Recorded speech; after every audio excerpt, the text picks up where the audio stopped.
We are now on Senate File 2095 for discussion. Is there discussion?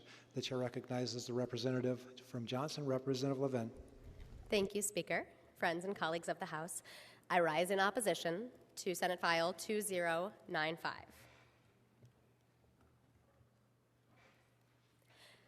Does your religion state that two loving parents raising four goofy, excitable, beloved children is wrong? I would hope not. But what if those parents are both women? Does that change the equation? Because you're describing, well, I'm describing one of the amazing families that I am lucky to call constituents. And when those parents went from being foster parents to adoptive forever family, what if they were unable to find an attorney who would take them through the process because they were a married, committed couple who happens to be gay? What if the granting of their legal adoption status was precluded by a county staff member who is opposed to the existence of this family on religious grounds? The result would have been four siblings in my district still waiting, potentially years later, still bouncing in the system, still lacking stability and consistency in their present and for their future, still without the loving arms of two parents who they know will be on their sides at every moment for the rest of their lives. Would your religion have you determine whether to rent a home to someone based on the gender of the person they may bring home on a date?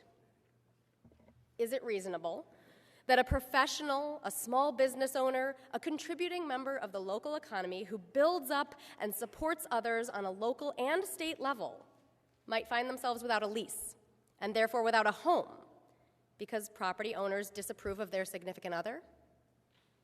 Because that could happen to another Iowan whom I'm lucky enough to have connected with if this legislation becomes law.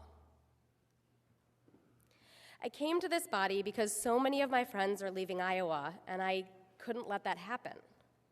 Because Iowa needs young people to see our future here and build our lives here. So telling us that we may be denied housing, that we may not be welcome in restaurants, that our families can be denied basic civic recognition and participation because our existence burdens a person whose life is not negatively impacted in the slightest by ours, because everyone in Iowa is protected from a society that compels any action contrary to a person's exercise of religion, whether or not the exercise is compulsory or central to a larger system of religious belief, which runs contrary to the best interests of Iowa's future. The fact is that the place of queer Iowans in our civil society has been called into question more and more in recent years, including right here in this room, despite the fact that we, among us, have parents, children, grandchildren, family, and friends who are gay and trans. We pass bills through this body that make it clear that being queer means deserving less than civil treatment. Every time that we consider a bill that infringes upon the rights of our queer individuals, every time we call into question the mental health of individuals for living their lives authentically without hurting anyone, we send along the message that it is acceptable to discriminate against our friends and our families. This bill, particularly the phrase, whether or not the exercise is compulsory or central to a larger system of religious belief, makes discrimination against queer Iowans just that much more defensible, valid, acceptable, expected in Iowa. In civic society, where does your religious freedom end? Because that is a precious freedom in our country. Well, it ends right at the point at which its practice negatively impacts another person's rights. We all have a right to follow our beliefs, but we also have a responsibility to one another. As members of a pluralist society, and that means not imposing our beliefs upon others or using our beliefs to hurt others. The power of government is meant to be used in defense of those who are powerless, in defense of those who have less power, not to entrench the power of a majority group, to weaponize religions in order to discriminate. All of our freedoms are inherently limited by our participation as members of society. Our freedom of speech ends where it harms others, just as freedom to assemble is limited only once it hurts others. Although the Religious Freedom Restoration Act was originally intended to protect religious liberty, it has been misused to cause harm, to discriminate, and to deny people health care.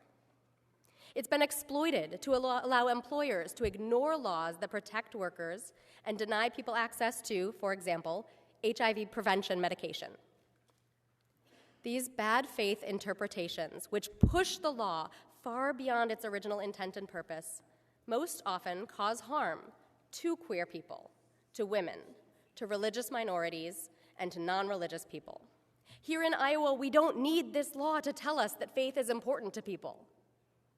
It's in our everyday, it's in our events, and it's in our state constitution. Religious diversity in civic and civil society should be a point of pride, not a cudgel with which to beat down those who disagree with us. It should be one of the many, many wonderful ways in which we as individuals stand out and find our place, but should never be sharpened into a knife that cuts community members out if they disagree with us. Let us not take up this knife today. I urge a no vote, and I thank you.